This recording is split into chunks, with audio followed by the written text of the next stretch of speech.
c'était déjà super, mais là ça devient vraiment excellent. C'est l'environnement, c'est dehors, c'est la vie, c'est le vivant.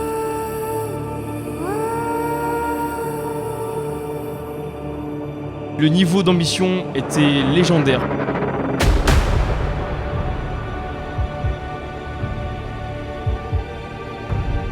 C'est, je pense, la preuve que la Terrario n'est pas morte. Et l'engagement qui a été pris au nom de la Terrario.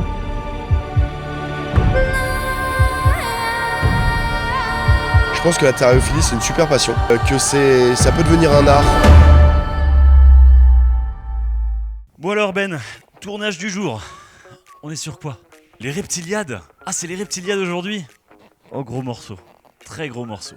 Eh ben bien le bonjour tout le monde, j'espère que vous allez bien, bienvenue sur Loma Wild. Ça va vraiment pas être facile de vous expliquer le sujet dont on veut parler aujourd'hui. Parce que aujourd'hui on va vous parler des reptiliades. Les reptiliades c'est le plus gros événement reptile de France. C'est un salon gigantesque. Mais vous expliquer ce que c'est les reptiliades, c'est un enjeu énorme. Parce que c'est hyper volumineux. Il y a tellement de choses à dire qu'on ne sait même pas par où commencer dans le montage. Rien que sur l'édition de 2024, on a fait 17 heures de tournage. Vous imaginez, on a 17 heures d'images. Comment vous voulez qu'on vous résume 17 heures de tournage? C'est le gros défi qu'on relève aujourd'hui chez Loma Wild, les reptiliades, c'est parti.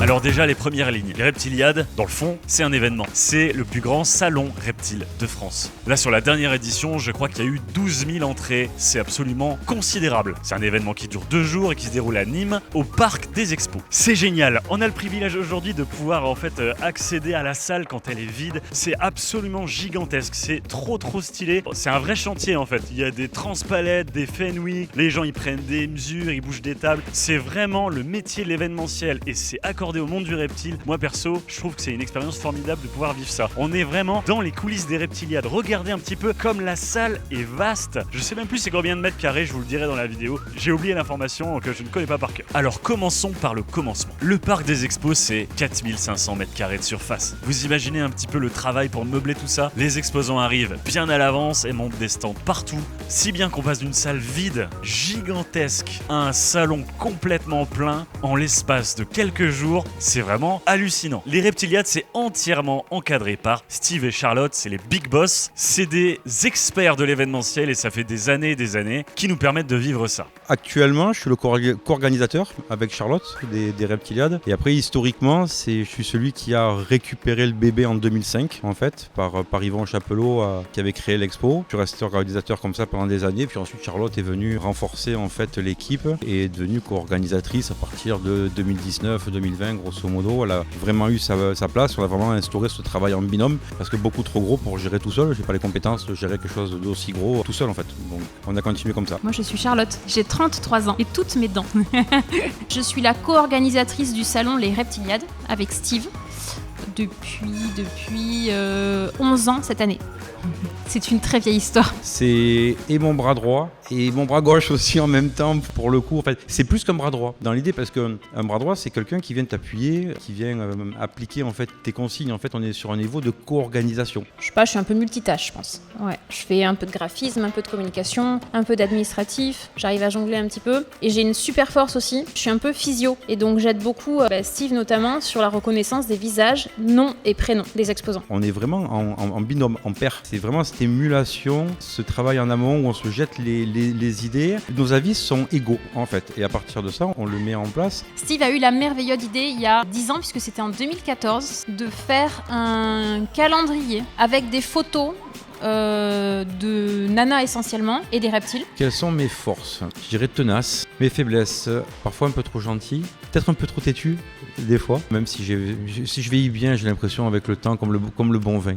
L'idée étant de vendre ce calendrier et ensuite de récupérer des fonds pour pouvoir en faire don à l'œuvre pupille des sapeurs-pompiers, voilà, la fondation, puisque Steve est pompier et que ça lui tient à cœur. Voilà, donc ça part de là l'idée. Il m'appelle et il me dit tu voudrais pas venir avec moi sur un projet, faire quelques photos? Sur le coup, moi franchement pas du tout, je n'ai pas du tout envie d'être photographié, vendu en plus à tout le monde comme ça. Et puis il était vraiment cata et je l'ai aidé et c'était super cool, on a passé une bonne journée, ce qui fait qu'aujourd'hui je peux dire que je suis février et novembre. C'est génial. Pourquoi je fais les reptiliades? C'est par plaisir, par passion, par amour du travail et des challenges, je dirais, par amour de l'humain et de l'événementiel.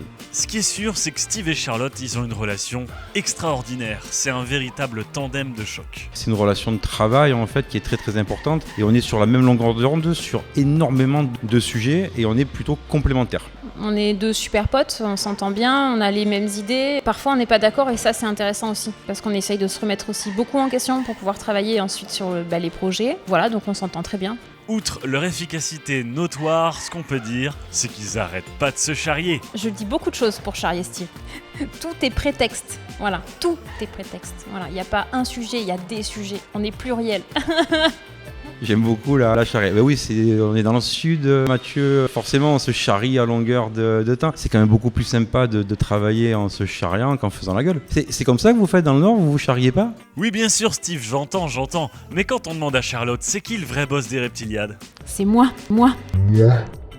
Un mot pour charrier, Charlotte. Un petit mot, je dirais peut-être pitbull, pour le coup. Elle comprendra. Ok, on se repositionne dans le temps. Là, on est jeudi. Jeudi, c'est le premier jour de préparation matérielle. Alors, on en est où? Écoute Mathieu, ça se passe bien pour l'instant. Les tables sont quasiment toutes arrivées, donc on a réussi à bien travailler, bien avancer. On est même un petit peu en avance sur le planning prévu. Ça se passe bien. Les équipes sont un peu sur le pont pour pouvoir installer en fait les tables qui vont constituer ensuite les îlots pour pouvoir accueillir donc demain le vendredi les exposants qui vont arriver essentiellement le vendredi après-midi. Aujourd'hui, jeudi, le but c'était de faire la réception de l'infrastructure, en fait de la logistique pure et dure, c'est-à-dire les tables, les chaises, les grilles, le matériel qu'on a besoin pour monter l'ossature du salon.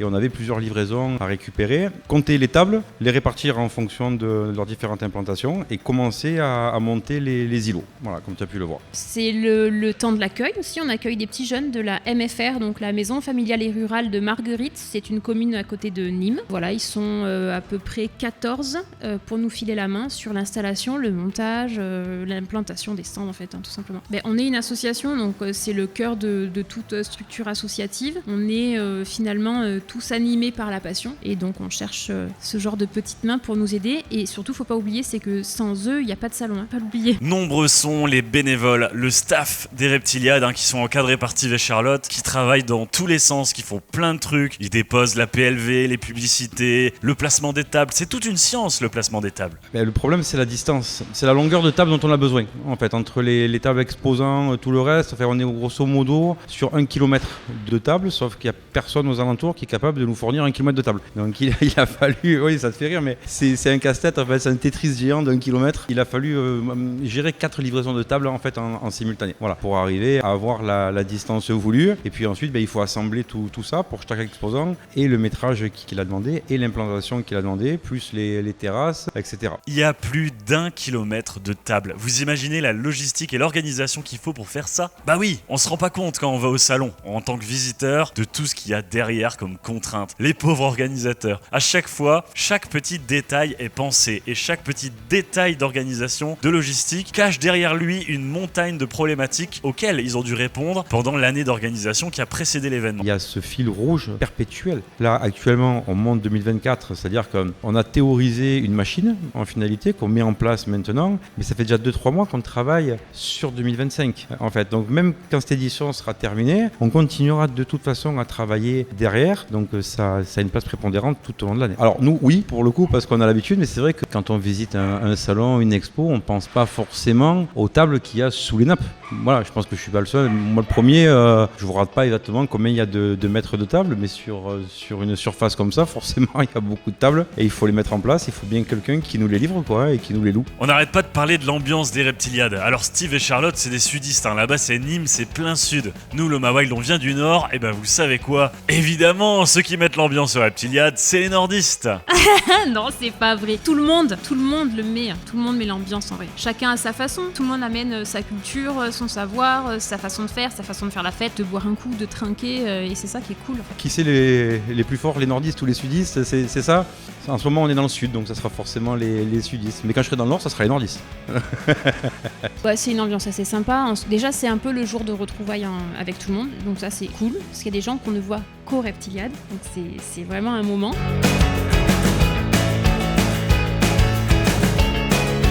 Ce qui est intéressant, c'est qu'il y a énormément de personnalités qui viennent. On va avoir Tanguy, on va avoir Yvan, et quand même, il y a Loma Wild. Salut Mathieu, je m'appelle Tanguy, j'ai 40 ans. J'ai toujours été passionné d'animaux de ouf. Ça a commencé, j'avais 6 ans avec des tortues de Floride, ça s'est jamais arrêté. À 15 ans, j'avais une 50aine de mygales dans ma piole. J'ai toujours été à fond dans les reptiles, les oiseaux, les amphibiens, les tortues aussi évidemment, mais plus dans tout ça que les mammifères. Après 15 ans en télévision, j'ai décidé de développer une chaîne YouTube. Et là, ça va faire presque 10 ans que je vis de ma chaîne YouTube, donc qui s'appelle Toupette. Aujourd'hui, on est 700 000 abonnés, 700 000 passionnés. C'est super parce que je vis de ma passion et franchement, je le souhaite à tout le monde, c'est un kiff au quotidien de ouf. Le concept des Reptiliades, c'est que chaque année, il y a un parrain. Qu'est-ce que je viens faire en Reptiliade? Je viens partager, je viens rencontrer. Je viens surtout rencontrer des gens que je connaissais depuis des années, uniquement sur les réseaux sociaux qui sont tout l'inverse du principe de sociabilisation. Mais on est tous dans une génération où le digital a sa place. On se contacte énormément par le biais des téléphones, Instagram, Facebook, Discord. Enfin, on a 1 million de canaux aujourd'hui pour pouvoir communiquer. Et en fait, on se rend compte qu'on se connaît pas. On parle, mais on se connaît pas. On échange, on discute, mais on peut jamais vraiment échanger face à face. Et au-delà de ça, la terrariophilie en France, c'est un réseau qui est assez éclaté géographiquement parlant. Et avoir un point de chute, un lieu de rendez-vous, se retrouver quand on est des passionnés, pouvoir échanger, parler un petit peu finalement le même langage, ça c'est important, enfin il me semble. Parce que tu te rends compte que y a des gens à qui je parle depuis 6 ans, des années, même toi, je te suivais sur les réseaux depuis un moment, et en fait, il n'y a qu'aujourd'hui que je les rencontre en vrai, que c'est palpable, que c'est du réel. Je suis venu au Reptiliade parce que j'ai eu envie de ce palpable, de ce réel-là. J'ai eu envie d'échanger, j'ai eu envie de voir dans le regard des autres l'approbation, j'ai eu envie de voir dans le regard des autres la curiosité, l'effroi aussi quand on aborde des thèmes qui font peur comme les araignées, les scorpions, les serpents venimeux, etc. J'ai eu envie de voir ça pour de vrai. Alors personnellement, je pense que c'était mieux quand j'étais parrain. Non, je déconne. Je pense que c'est super que tous les ans il y a un nouveau parrain qui arrive et je trouve ça vraiment génial parce que ça met la lumière sur cet événement auprès de différentes communautés qu'on a, même si on a beaucoup de communautés en commun en tant qu'influenceur animalier, il y a plein de gens qui vont être abonnés à Yvan par exemple et pas à moi et vice versa. Donc moi je trouve ça très bien pour l'évolution du salon de prendre un nouveau parrain tous les ans pour projeter la lumière sur sa propre communauté, c'est super. Je pense que je suis un gamin comme des millions à qui on a vendu du rêve quand il était petit, qui a grandi avec des références comme, je sais pas, Jurassic Park, National Geographic, Brady Bar, Nigel Marven, La Terre des dinosaures, Star Wars, Le Seigneur des Anneaux, tu vois. Donc je fais partie de cette génération où les références étaient quand même très fortes et moi je sais que tout ce qui était Indiana Jones, ça me parlait de ouf et ça m'envoyait du rêve. Et c'est pas tout. J'ai eu également l'occasion de rencontrer Dorian de la chaîne Dorian TD, avec qui j'ai pu partager certains moments. Il était présent tout comme moi depuis le jeudi. Un véritable plaisir de le rencontrer et de l'interviewer. Dorian, t'es un mec super. Je suis Dorian TD, je suis créateur de contenu depuis maintenant 2 ans. Et donc en fait, il y a plusieurs univers dans ma chaîne YouTube. Il y a vraiment le personnage Dorian qui va faire du sport, qui fait du vlog, qui partage un peu sa vie. Le T de Dorian TD, c'est Terrada, donc c'est tout ce qui est univers sur les reptiles, les animaux. C'était mon pseudo en fait quand j'étais dans les reptiles. Et le D de Dorian TD, c'est D-Game. Avant, j'étais ancien joueur professionnel sur des jeux vidéo. Et du coup, c'est mon pseudo de jeu vidéo, tout simplement. Alors, je suis ici parce que déjà j'habite dans le sud, à Montpellier. Et les Reptiliades, c'est quelque chose que j'ai toujours voulu vraiment être en tant que créateur de contenu, vu qu'on m'a invité. Et du coup, je me suis dit, allez, c'est parti, on va partir à l'aventure. Je suis venu ici avec plein d'ambition. Eh ben, ça a l'air de bien se passer. Mais alors, Steve, Charlotte, quoi de prévu ce soir ? Alors ce soir, on va essayer de finir tôt. En principe, le jeudi soir, on ne fait pas des journées exceptionnelles parce que ça permet de juste dégrossir, faire les angles. On tire les tables qu'on peut à l'avance. En principe, vers 17h, on s'arrête. Et puis, on va travailler là sur tout ce qui est liste d'inviter les derniers points de détail, le listing affiné des exposants par rapport aux bracelets exposants, aux heures d'arrivée. On va essayer de caler le niveau technique de demain, parce que demain, vendredi, les exposants vont commencer à arriver et on va essayer de faire venir ceux qui ont des plus gros volumes en premier pour essayer d'assurer au mieux possible la sécurité en fait et le mouvement des camions et des livraisons au sein du parc. Voilà, essayer d'articuler tout ça. Donc on va y travailler un petit peu ce soir. Premier jour de montage, on est bien. Voilà. En plus, on avance bien, les équipes travaillent bien. Je pense que d'ici la fin de la journée, ça sera vraiment bien calé. Regardez un petit peu les réseaux sociaux, ce qui se passe, ce qui se dit, répondre aux dernières questions, puisqu'on a des questions aussi de visiteurs auxquelles il faut répondre. Donc on va travailler sur ça jusqu'à grosso modo 8h30, 9h je pense. Et ensuite on va aller manger un bout et puis essayer de se coucher pas trop tard parce que demain il y a une grosse journée de travail. C'est ainsi que s'est achevée la première journée dans les coulisses des Reptiliades le jeudi. Le soir on est parti manger au resto et ensuite dodo. Par rapport à la journée de demain, je pense qu'on sera dans les temps. Le vendredi, c'est toujours un petit peu particulier. C'est une journée où on termine le montage des îlots pour pouvoir accueillir les stands les plus problématiques, les plus techniques. Et en même temps, à partir de 15h, quasiment tous les stands. Voilà, ça c'est la journée type du vendredi, chaque année c'est comme ça. Sur une échelle de combien? 0 à 10? Mon niveau de stress au niveau événementiel, là il a bien baissé parce que les livraisons de tables ont été faites. Voilà. C'est un des plus gros niveaux de stress. Oui, sur 10, ça doit être à 2-3 à peu près. Ça se déroule bien en fait, il n'y a pas d'accro particulier, les plus grosses galères sont derrière nous. La livraison, toutes les livraisons de tables sont faites, le comptage est fait, on sait qu'on en a assez. Donc déjà on est bien redescendu en tension quoi. Et voilà, on arrive au vendredi. Vendredi, c'est le grand jour d'installation des stands. Tous les exposants, très nombreux, indépendants, petites marques, énormes entreprises. Bref, on en voit de toutes les couleurs. Ça arrive de partout. On voit passer des animaux, des terrariums, des camions, du matériel de terrascaping, plein de choses. Alors on est vendredi, je suis fatiguée, j'ai mal à la tête. On n'a pas beaucoup dormi cette nuit, on a dormi 2h, 2h30. On a passé une bonne soirée avec des copains exposants et notamment le parrain avec Yvan. C'était cool, on a passé un pur moment de rencontre, etc. On a pu pas mal discuter, échanger. Mais voilà, du coup aujourd'hui ça commence un peu à peser. On est dans les temps malgré tout, on a pu avancer. Les premiers exposants sont déjà arrivés. Pour certains ils ont même déjà fini de s'installer, ils repartent. Tout est calé en fait là, tout suit son ordre comme d'habitude. Alors on en est vendredi. La fin de l'implantation et le début de l'installation des exposants. Donc tout est terminé au niveau de l'îlotage. Les stands sont tous implantés. Les exposants commencent à s'installer et puis nous on peaufine la PLV. On court partout. J'ai pas le temps de faire une tâche que je suis happée par 3 autres tâches. C'est à peu près ça l'idée. Il n'y a pas si longtemps que ça, j'ai eu le temps de manger, ouais. Et ce qui va rester à faire là sur la fin de la journée, ça sera accueillir les derniers exposants. Il n'y en aura pas des masses sur la fin de la journée et c'est essentiellement des stands un peu costauds, avec beaucoup de métrage, des congélateurs à décharger, il va falloir filer la main, etc. Et distribuer le bracelet exposant à chaque exposant pour qu'ils puissent rentrer et sortir après du parc pendant les 2 jours. Finir les petites installations de la PLV, vérifier que tout soit OK, préparer tout le petit nécessaire administratif pour les billetteries, tout caler pour que demain matin, quand on accueille les dernières équipes, puisque aujourd'hui on n'est pas au complet du tout, il manque encore la billetterie, l'accueil, encore pas mal de bénévoles, et comme ça demain on les accueille un peu plus tranquillement si on arrive à en faire un max aujourd'hui en fait. Là c'est vraiment de l'installation générale et on peaufine les petits réglages sur l'installation de tout le monde, l'accès électrique, les petits soucis d'accès, tout ce balai que tu vois se mettre en place, la rotation des camions, la livraison des palettes qui a été faite en grosse partie hier et ce matin. Donc là on est vraiment sur de l'installation d'exposants purs. Et alors il y a un stand, au moment où je l'ai vu arriver pour s'installer, j'avais déjà les yeux qui brillent. On voit des remorques énormes avec des dinosaures de plusieurs mètres qui arrivent. Et je me doutais pas du tout de ce qui allait m'arriver. C'est le stand de Dinopédia qui expose des animatronics de dinosaures. Et alors là, sans le savoir, les Reptiliades allaient réaliser un des rêves de ma vie. C'est un rêve là, je suis en train de vivre un rêve.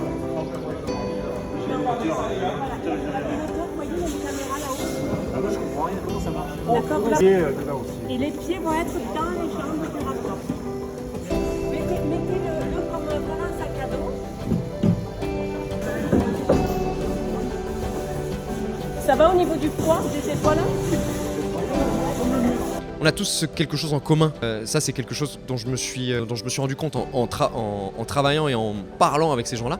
On a tous cet amour, pas forcément du partage, ça vient après, mais cet amour de la petite bête. Cet amour du petit lézard qui était sur le mur chez les grands-parents. Tu vois, cet amour de la petite grenouille qu'on allait choper à la mare à côté de chez nous ou en balade. Cet amour pour l'araignée ou pour tous ces trucs qui en fonction de ma génération, parce qu'aujourd'hui c'est un peu plus démocratisé qu'avant, était un peu mal vu. Je me souviens, moi, encore une fois, je me faisais défoncer ragla par ma grand-mère parce que j'attrapais des lézards en Italie et elle disait que c'était dangereux. Ça m'empêchait pas de les attraper.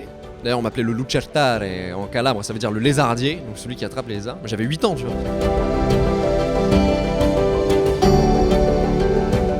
Enfin, on y est, c'est terminé. Les préparatifs sont achevés, c'est le moment, le grand moment, le top départ des Reptiliades que commence le samedi. Et voilà, on est samedi matin, c'est le jour J, c'est le grand jour. Les portes des Reptiliades se sont ouvertes, c'est incroyable, en à peine quelques instants, il y a plein de monde qui est rentré en quelques minutes, c'est rempli de monde. Bienvenue en tout cas au plus grand salon Terrario de France.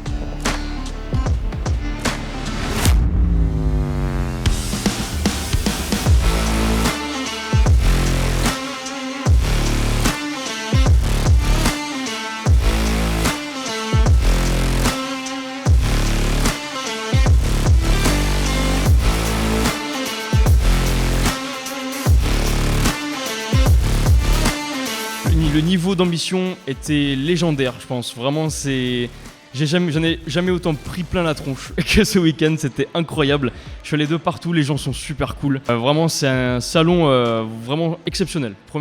Premier degré, c'était incroyable. J'ai trouvé que ce salon est de plus en plus agréable, c'est-à-dire que c'était déjà super, mais là ça devient vraiment excellent. Que ce soit en termes de visiteurs, beaucoup de familles, beaucoup de gens très gentils, très bienveillants, plein de gens, enfin vraiment super. Mais aussi en tant qu'exposant, pour avoir fait quand même beaucoup de salons dans ma vie, j'en ai pas fait beaucoup où il y a une telle ambiance entre exposants.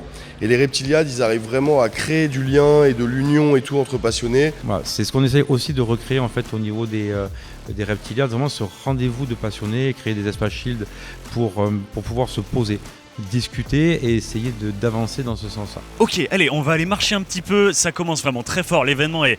Waouh, c'est monumental, la salle, le parc des expos de Nîmes, c'est une pure folie.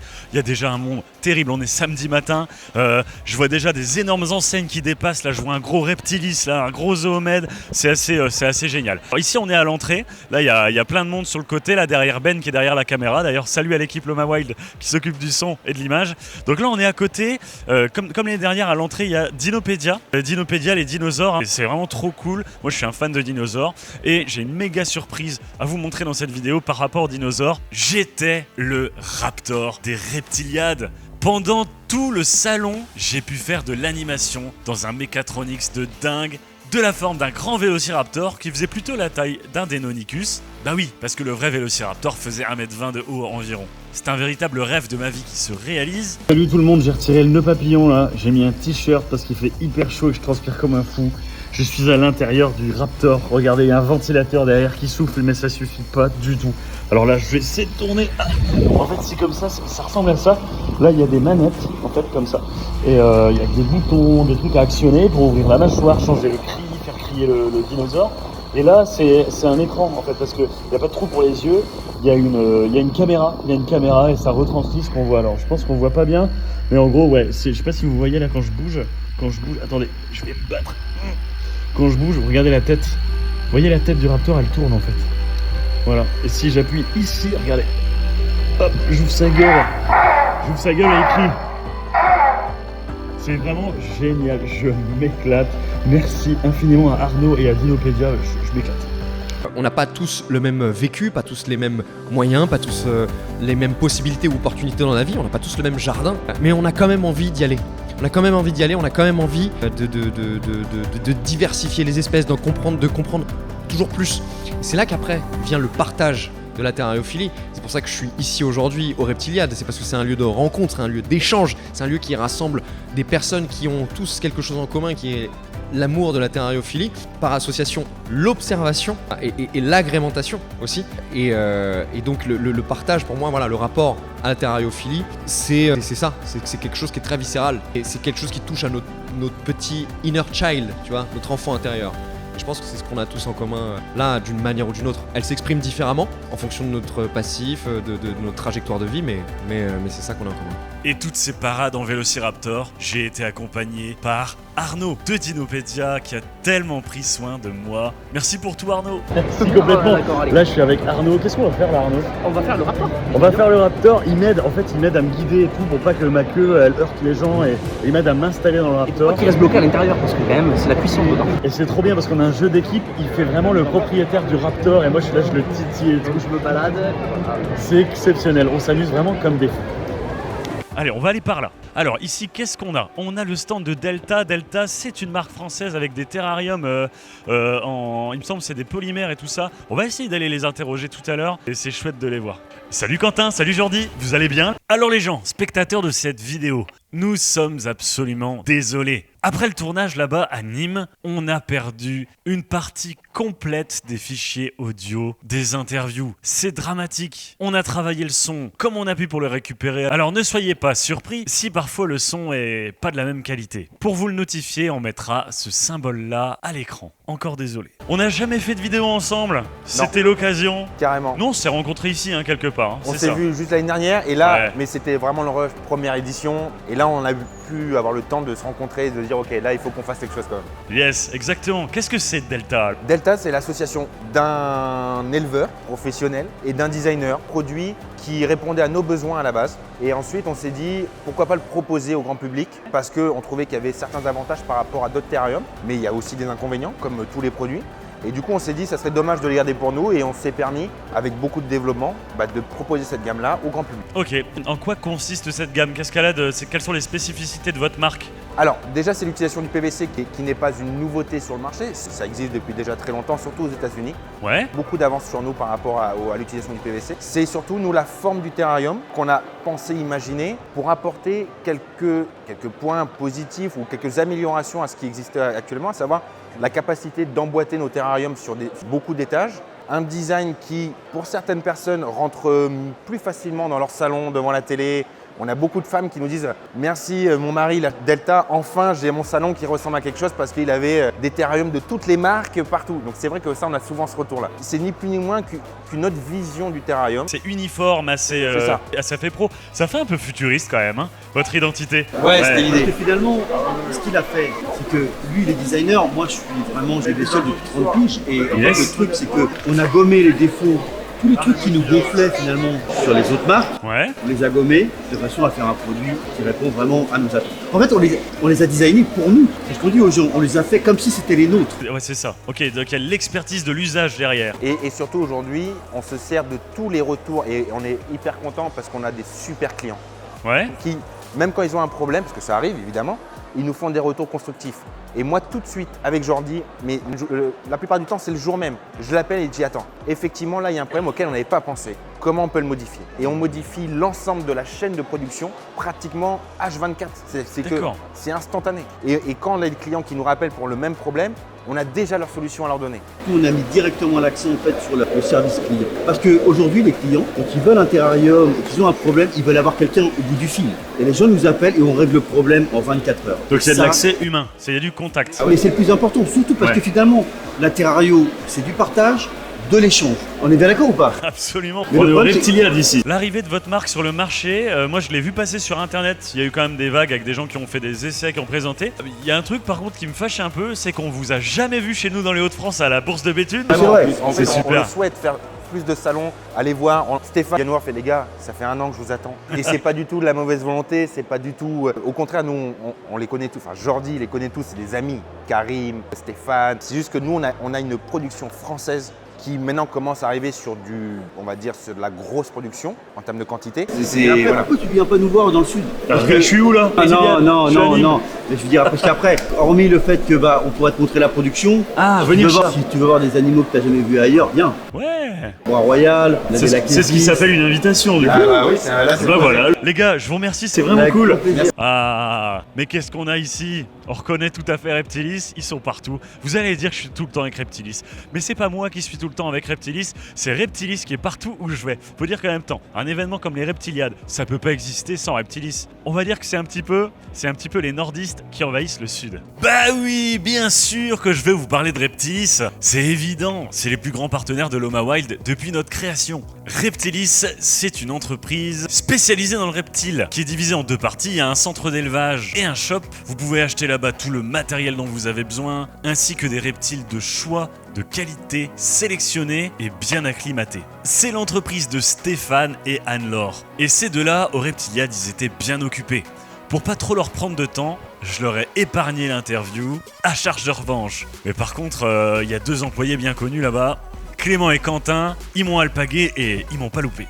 Des vrais clowns, ces deux-là. Hello les gars! Salut! Vous êtes venus me rejoindre en fait, vous imitez Loma Wild, débarquez du nord vers le sud. Exactement. Surtout qu'on nous a parlé d'un Loma en costume de dinosaure. Ouais, j'ai essayé de le nourrir, mais c'était pas très alcoolisé. Moi, il y a une caméra, je peux pas trop. Vous savez qu'ils sont infernaux à tourner des plans avec eux, c'est juste horrible. C'est 15 minutes de préparation psychologique. Viens, il y a Charlotte, la reine, mets-toi juste ici. Aligné avec lui et comme ça en fait on est vraiment en Dalton. Et du coup ça fait que t'es un vrai. Alors on va essayer de parler sérieusement quand même 2 minutes. Comment ça se passe pour les Reptiliad? Ça se passe très bien, tout le monde est très content. Alors on est très heureux, très content de notre stand, mais vraiment les gens sont heureux. Tu passes de stand à stand, il y a vraiment multitude de choix et il y a en plus cet accent magnifique qui vient du sud. L'accent Quentin, toi t'es un passionné d'invertébrés. Est-ce que tu trouves ton compte sur les Reptiliad? Ouais franchement oui, t'as plein de trucs. Je suis passionné d'invertébrés, de plastique, c'est vraiment cool et puis même nous on en a vendu énormément, ça donne envie d'y aller encore plus. Du coup vous avez envie d'y retourner aux Reptiliad? On s'est prévu qu'on revienne de toute façon l'année prochaine. Une pépite dans tout ce que vous avez ramené, ce serait quoi? Il y a le Trasops Jacksoni qu'on a sorti tout à l'heure et en lézard on a des Egernia qui sont magnifiques. Le plus intéressant que j'ai trouvé sur le stand de Reptilis, c'est sur des Gonocéphalus grandis. Et force à vous. Force à toi, ouais. Dinosaure asexué. Ah bah voilà une autre grande enseigne. Bébésaurus, juste là. Olivier Antonini avec son équipe. Donc là c'est les Lyonnais. Pour lui c'est vraiment pas loin. Je crois qu'il a 45 minutes de route pour venir ici. Donc Bébésaurus c'est un incontournable du reptile en France. Ça fait vraiment plaisir de voir ça. Vous vous rendez compte, c'est un peu le choc des titans ici. Il y a toutes les grandes enseignes qui sont réunies au même endroit. Tous les créateurs de contenu qui sont réunis au même endroit. On enchaîne? Alors. Là on voit au loin la FG Reptile. On va aller les voir tout à l'heure. Ils sont aussi vraiment costauds. C'est un très grand stand FG Reptile. Ils vendent du matériel, ils ont un centre d'élevage et tout. Ils travaillent qu'avec de l'animal, né captivité. On va aller voir ça après. Salut Florian, la forme? Ça va tranquillement. Alors toi, c'est incroyable. On se croise partout. Hein. Il est partout, il est à Béthune, il est ici. Toi t'es un Normand, c'est ça? Tu représentes, tu es le patron de FG Reptile. Raconte-moi tout. C'est une longue histoire. Ça a commencé il y a longtemps maintenant. FG Reptile créé en 2018, mais ça date de bien plus longtemps que ça. Depuis 2018, d'abord tout seul, puis très rapidement j'ai embauché mon père, et puis ça a grimpé. Dit comme ça, vous imaginez même pas, son stand, c'est un magasin. Ils ont créé un magasin ici. Les gens peuvent rentrer dedans, il y a des étalages et tout. Vous faites les choses en grand chez FG Reptile? Ouais, on essaye. On a voulu frapper un grand coup cette année pour les Reptiliad, qui est quand même le salon français, quoi. Clairement. Du coup, voilà, on a voulu vraiment frapper fort cette année, et je pense que c'est réussi. On est à la fin du 2e jour. Comment ça s'est passé pour vous là? Intense, hein? Ouais. Ça se voit à ma tête. On a très bien travaillé, très bonne ambiance. On s'est fait un petit resto ensemble d'ailleurs. Ouais. Pendant la semaine. Le staff super, je remercie le staff d'ailleurs au passage, c'est vraiment extraordinaire. Un merci infini. Et puis voilà, à l'année prochaine. À l'année prochaine. Qu'est-ce que vous vendez chez FG Reptile? C'est quoi le cœur de ce que vous faites? Le cœur de notre métier, c'est les animaux, principalement qu'on élève nous-mêmes. On a une partie achat-revente aussi, mais principalement sur l'élevage perso. Et nous, notre charte, c'est pas d'animaux d'importation. C'est ça, je voulais mettre ça en avant. Toi, t'as une valeur qui est forte chez toi, c'est le né captivité. Ouais, c'est ça. Est-ce que tu peux un peu en parler? En fait, moi, je suis pas OK avec le fait de capturer, sauf dans certains cas particuliers, mais en l'occurrence, capturer pour vendre, je suis pas d'accord. C'est peut-être une erreur commerciale que je fais, mais pour l'instant, écoute, ça va. Et on fait comme ça, quoi. D'accord, alors du coup, quand tu fais de l'achat-revente, toi, t'achètes du né captivité, ok. Et je travaille toujours avec des éleveurs que je connais, c'est-à-dire, je cherche pas le meilleur prix, je cherche la meilleure qualité. Le prix, on va pas dire que c'est secondaire, mais presque en fait, parce que ce que je veux, c'est des animaux qui sont en bonne santé et qui ont une origine certaine. Et où est-ce qu'on peut vous retrouver? Vous êtes sur les réseaux, vous avez un site internet, quelque chose? Ouais, on a un site internet, www et Facebook, Instagram, principalement Instagram. Super, j'ai une vraie question. Pourquoi FG Reptile? C'est quoi FG? FG, en fait, c'est Florian. Ouais. Mon ancien associé. Ah, t'avais un associé avant et maintenant t'es solo? Il est solo, enfin c'est le patron solo, mais il y a une armée, hein. Il y a plein de gars avec lui qui tournent partout. Les mecs, ils portent des caisses, ils portent des terrariums et tout. Je suis hyper impressionné. C'est vrai que moi je vous connais pas beaucoup sur les réseaux, sur la communication et tout. Et quand on arrive et qu'en fait vous avez un stand qui est juste mais colossal, colossal. On se dit, c'est quand même un gros morceau là, FG Reptile. Hein. On a commencé à monter un petit peu. C'est vrai que ça fait 2-3 ans qu'on prend quand même pas mal en puissance. Donc en fait c'est de la visibilité clairement, mais je pense qu'on n'a rien à envier au grand monde là. Merci beaucoup, force à toi et bonne Reptiliade. Donc là on passe à côté de Terrario Center, une autre grande enseigne des Hauts-de-France. Terrario Center qui se trouve à Liévin à côté de Lens. Je vous le dis, c'est les nordistes qui envahissent le sud là. Ah alors là on est vraiment face à une marque que j'aime bien, ça c'est du stand de professionnels. Ça c'est Reptile System, regardez vous le connaissez, il est souvent sur la chaîne. Martin le Dragonnier, c'est vraiment un expert du matériel de lumière. Reptile System, du chauffant, de l'UV, de la LED. Martin Dagoro dit le Dragonnier, vous avez dû le voir pas mal de fois sur la chaîne de Loma Wild. Il apporte régulièrement son expertise sur la lumière, qu'elle soit blanche, UV ou chauffante. C'est un éleveur d'hydrosaures et de thé-jus d'Argentine, passionné. Si vous voyez son stand surtout, n'hésitez pas à y aller. Alors on enchaîne.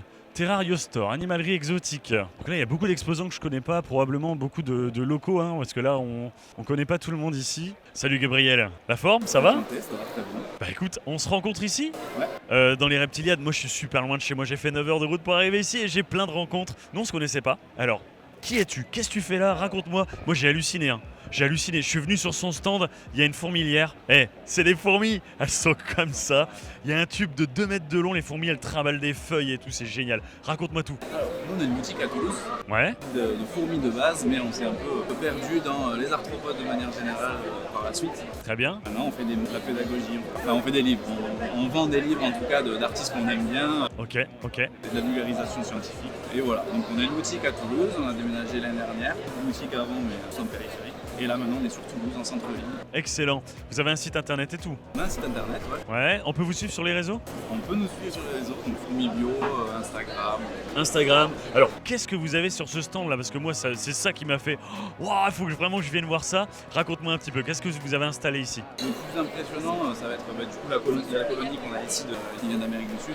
Ouais. Réputée pour avoir une culture assez douloureuse. Alors hier, j'ai vu que vous lui aviez donné une blatte Red Runner et elle s'est faite atomiser quoi. C'est un petit peu des proies vivantes. En général, on ne fait pas chez d'autres insectes aussi pour des raisons éthiques et tout. Mais bon, c'est vrai que là, pour la présentation, on a des petites blattes et elles sont très agressives. Ouais, c'est énorme. Celle-là, c'est pour manger pas mal d'insectes. Et là, je vois qu'il y a une caisse avec des feuilles. Il y a un tube de 2 mètres de long là. Et je vois des fourmis qui trimballent des trucs depuis tout à l'heure. Génial. C'est la fameuse fourmi champignoniste. Ok. Là, celle-là, c'est la Comirmex, c'est sa cousine de son genre. Ouais. Une fourmi qui va ramener donc, des végétaux à son champignon, qui va faire l'agriculture bien avant les hommes, un petit peu inventer l'agriculture. Donc il bouture un champignon, il rajoute de la matière organique à ce champignon et il fait pousser, elle vit dans ce champignon et elle s'en nourrit. C'est vraiment symbiotique en fait. Hein. De forme un peu qui va évoluer avec le temps, qui va diminuer, grandir et dans la nature ça peut faire des mètres cubes, des dizaines de mètres cubes. Ouais, j'ai déjà vu, c'est hyper impressionnant. Ouais. Franchement, je suis épaté par votre stand fourmis là. Moi, c'était un des sujets, tu sais, les fourmis, on n'en voit pas souvent, pas si souvent que ça, qui sont développées à ce point-là. Puis la taille, tout, c'est hyper impressionnant. Bravo à vous, bonne Reptiliade. Salut Thomas. Salut. Ça roule? Ça va, ça. La forme? Oui. Alors Thomas, toi c'est TLR Pétoculture? Oui. C'est ça, toi t'es écologue? Je suis écologue de métier, je suis spécialisé dans les chauves-souris. Voilà, j'étudie vraiment la biodiversité, je suis vraiment sur les chauves-souris. J'étudie la faune nocturne, tout ce qui est rapaces nocturnes, amphibiens, mais voilà, mon domaine c'est vraiment les chauves-souris. À côté de ça, j'ai un petit élevage de reptiles, un peu d'arthropodes, et je touche un peu à tout quoi. Ok, super. Ce que t'as dans les mains là, moi j'en vois pas souvent mais comme ça, c'est assez original. C'est bois caoutchouc, c'est Carina botae, donc c'est une espèce de bois qui vit plus au nord de l'hémisphère, ça vit à la limite frontière Canada-États-Unis sur l'ouest et qui vit du coup dans des températures très fraîches, très particulières. Du coup il a un mode de vie qui est complètement différent des bois qu'on connaît. Donc là on voit c'est un jeune mâle qui est assez tranquille mais qui a quand même 4 ou 5 ans, je sais plus, qui va encore un peu grossir. Les femelles sont un peu plus grosses mais ils font 80 cm, un peu plus épaisses. Et c'est une espèce qui est assez menacée au Canada, aux États-Unis. On voit, il est assez tranquille quand même. C'est vraiment original, il est lisse, il est étrange. C'est waouh. Et d'où le nom bois caoutchouc. C'est une texture hyper particulière. J'ai pas trop de comparatifs pour le coup. C'est de l'orvé mais en plus musclé, pas tout à fait pareil. Voilà, c'est une espèce qui aime pas trop les fortes températures non plus. D'accord, bah d'où le fait qu'elle vit vraiment dans le nord. Voilà, c'est ça. Et en fait, elle a besoin de plein de micro-habitats pour se thermoréguler. Et à cause de la fragmentation de l'habitat dans son milieu naturel, en fait, les populations, elles se font un peu réduire. Est-ce que c'est difficile à maintenir en captivité? Il y a des petits paramètres à savoir quand même. Voilà, ça aime pas les fortes températures, ils ont besoin d'hibernation. C'est pas une espèce qui va manger toutes les semaines. C'est vraiment tranquille. Donc les femelles, pour les reproduire, reproduire. Il va falloir faire des grosses périodes de repos, ne pas les reproduire tous les ans. Moi j'ai reproduit tous les 2-3 ans. Les jeunes sont un peu compliqués à démarrer. Ça vit vieux, ça mature sexuellement tard. C'est vraiment une espèce qui peut aller jusqu'à 30-40 ans. Oh là là, c'est incroyable. On est vraiment sur du spécifique. On est vraiment sur du spécifique. Très spécifique de la famille des Eric. Donc tout ce qui est bois fouisseur, petit bois. Mais c'est un genre vraiment à part, à 2 espèces. Celui-là, le Carina botae, qui est vraiment États-Unis, limite Canada. Notre espèce qui a été décrite il n'y a pas longtemps, qui est plus au sud. Et c'est une espèce qu'en Europe, on voit presque plus. Il y a eu quelques vieux éleveurs qui en avaient. Et aujourd'hui, c'est un peu la bataille pour trouver des individus. Ça fait 6 ans, moi, que je cherche cette espèce, que j'ai commencé par lui. Puis j'ai eu un coup, le parcours du combattant pour trouver cette espèce, vraiment. Donc c'est vraiment très spécifique, très particulier. Ça fait un peu petite crotte. On va pas se mentir. Dit comme ça, c'est pas super sexy. Non, c'est pas super sexy, mais il a un bon moyen de défense. En fait, il se met en boule. Là, il est pas stressé, donc ça va. La queue ressemble à la tête. Et en fait, l'objectif, c'est qu'il se mette en boule, qu'il sorte un peu la queue pour qu'il se fasse attaquer la queue plutôt que la tête. D'accord. Pour être moins vulnérable. Est-ce qu'on peut te suivre sur les réseaux? Oui, moi j'ai Instagram surtout. Ok. Je peux changer. Donc, TL Herpetoculture. Voilà. Je fais pas que ça, je fais des choses très particulières en général, mais aussi des choses plus communes. Voilà, j'ai de l'iguanidés un peu rares, j'ai des petits lézards un peu rares, crapauds rares aussi. Voilà. Et t'as une moustache rare aussi. Moustache rare aussi. C'est chouette. J'apprécie Thomas. Merci beaucoup. Avec plaisir. Bonne reptiliade à toi. Salut Laura, alors toi tu es The Red Medusa, on peut te suivre sur Instagram et tout, je sais que t'es sur les réseaux. C'est ça, surtout sur Instagram. Raconte-moi tout. Ouais. Pour commencer, c'est ma grand-mère m'a donné la passion de l'art, c'est elle qui m'a tout transmis, qui m'a donné l'envie de connaître la nature, qui fait que je suis dans l'intérêt aussi. Et du coup, en grandissant, j'ai envie de me diriger vers de l'art. Au final, c'est des études de design que j'ai fait. Donc, j'ai fait du design global, du design d'espace, du graphisme, du montage vidéo. Et en sortant de mes études, j'étais à Catch Design. Tout de suite en sortant, j'ai dit ok, je veux faire ça en solo. Je me suis lancée en freelance et depuis, je m'éclate. J'ai des projets différents. Donc toi, tu es une entrepreneuse en fait du design, t'es graphiste, comment on dit? C'est quoi le terme exactement? C'est designer, graphiste. Graphiste, c'est une branche dans le design. On Ok. a des espaces, des développeurs web design. Et moi, j'ai voulu vraiment me mettre dans le graphisme pour faire des identités visuelles, des logos, créer un univers chez quelqu'un, faire vivre la marque de quelqu'un à travers des visuels, des prints. Du coup, tu t'éclates à aller dessiner du reptile? C'est ça, alors je suis dans le reptile énormément parce que forcément j'adore ces 2 passions et c'est ce qui me fait lever le matin et qui me donne envie de bosser. Moi, elle me fait sourire, elle est tout le temps souriante, en plus c'est une passionnée. Et alors là, c'est vraiment génial. Ok, alors est-ce que tu peux dire aux gens comment ils vont faire pour aller te suivre? Où est-ce qu'il faut aller? T'as un site internet? Comment ça marche avec toi? Internet en développement. Ok. Je poste énormément, plutôt professionnellement sur Facebook. Très bien. Sinon sur Instagram, à chaque fois c'est The Red Medusa et dans ma bio je mets tous mes liens à chaque fois. J'essaye de les mettre à jour quand je mets des nouvelles choses. En tout cas, ce qui est sûr dans mon lien, c'est qu'il y a mon portfolio. Et dedans, on peut lire tout ce que j'ai fait. Donc ça va être tout ce que j'ai eu en projet scolaire, ce que j'ai fait moi-même avec mes clients et aussi tout ce qui va être mon art et mes illustrations. Ok, ça marche. Bon, je te remercie. Je te souhaite de bonnes reptiliades, force à toi. À bientôt. C'est l'occasion de faire des belles rencontres. Moi, je suis là depuis plusieurs jours. J'ai fait plein de rencontres. C'est un moment hyper humain. Ça va, tout se passe bien? Bonjour, enchanté. Ça va? Y a pas de problème, ça va bien? Depuis les dernières. Ouais, c'est ça. Ils ont fait encore les choses en grand, c'est top. C'est génial. C'est ça, exactement. Force à toi. Merci beaucoup. Plein de bonnes personnes, des super éleveurs de super animaux surtout, faut pas l'oublier parce que c'est quand même un salon du reptile, il y a des super animaux. Bien sûr que je viendrai chaque année s'il le faut, c'est vraiment cool. D'ici quelques semaines, je vais déménager en Thaïlande, donc je vais continuer mes activités, ma chaîne et tout évidemment. Mais je pense que je vais revenir en France peut-être 2-3 fois par an pour voir ma famille. Et je pense inclure les reptiliades tous les ans parce que ça me permet de rencontrer mes abonnés. Mais aussi, je suis venu avec plein de potes que je connais depuis certains plus de 20 ans. On est terrarios ensemble depuis toujours. Et c'est vrai qu'on aime bien prendre un stand en commun, délirer, passer un super week-end entre nous autour de cette passion. En plus, rencontrer les abonnés. Franchement, c'est le bonheur absolu. Bonheur avec un B majuscule, Mathieu. Ah, incroyable. Animaux mode d'emploi qui sont juste ici. Donc là, ils sont très occupés. Ils vendent des livres qui dédicacent, des livres que je présenterai tout à l'heure, qui s'appellent Prospérité avec des photos d'animaux et plein de documentation vraiment scientifique. C'est un bonheur de voir ça. Vous vous rendez compte un peu des gens qu'on arrive à réunir ici au Reptiliade. C'est vraiment pas mal. Et donc je suis ce gars aujourd'hui qui a eu envie de vivre une sorte de rêve. Et je sais pas comment je fais, mais je fais. Je sais pas comment j'en suis arrivé à faire de cette manière-là, mais tout ce que je pouvais m'imaginer ne s'est jamais passé comme ce que j'imaginais. Donc je me pose peut-être 12 milliards de questions, mais je fais quand même. Je le fais quand même. Et je crois que je laisse énormément mon instinct. Donc voilà, je pense que je suis cette personne-là qui est dans un monde, dans un univers, dans une bulle, mais qui a envie de la partager. Qui a envie... Et je pense que cette bulle, elle fait écho et elle résonne dans le cœur de beaucoup de personnes. Et c'est peut-être la bulle d'un petit enfant intérieur, en fait, que j'ai jamais mis de côté. Yvan, ça a été une rencontre assez phénoménale. Je dois vous l'avouer. Yvan et Clément, Yvan Quérin, Clément Macaire, de chez Animo Mode d'Emploi, c'est des gens super. Des véritables passionnés. Je m'en veux de pas avoir plus pris de vidéos de Clément d'ailleurs. Soit, on a passé plein de super moments ensemble. Des soirées à se découvrir, à se rencontrer, à jouer de la guitare et à chanter.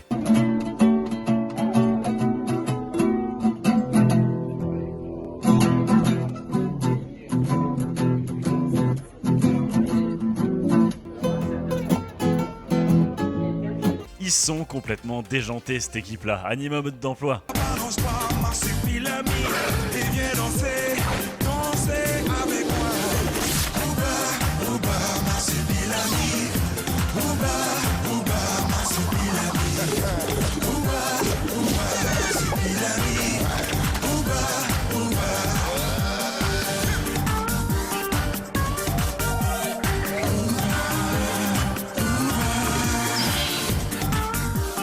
Mais alors, leur travail est génial. Ils savent exactement de quoi ils parlent. Là, je vais vous parler du livre Prospérité. Donc ça, c'est le volume 1 de la collection qui est créée par Animo Mode d'Emploi. Donc dessus, Clément et Yvan. Vous allez y retrouver des photographies d'animaux qui sont magnifiques, avec des articles documentés, intéressants, et il y a même les dessins faits à la main par Yvan des crânes et squelettes des reptiles.